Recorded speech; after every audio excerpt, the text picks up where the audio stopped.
Strengthening Faith 123. I had a thought which I wanted to share.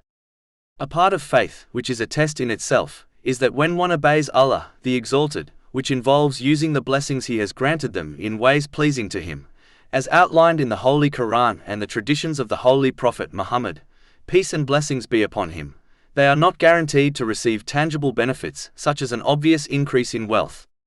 The benefits associated with obeying Allah, the Exalted, are often more subtle and experienced in one's spiritual heart, such as obtaining peace of mind.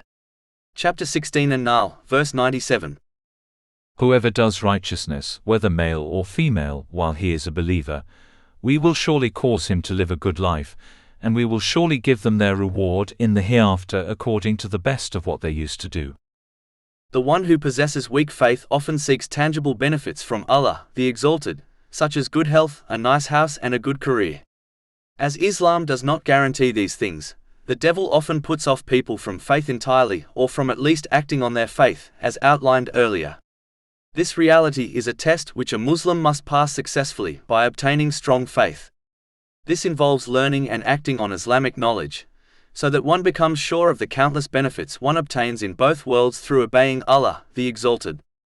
In addition, one should always use their common sense by understanding that real benefit is often not tangible, such as a positive change in one's mental health and well-being.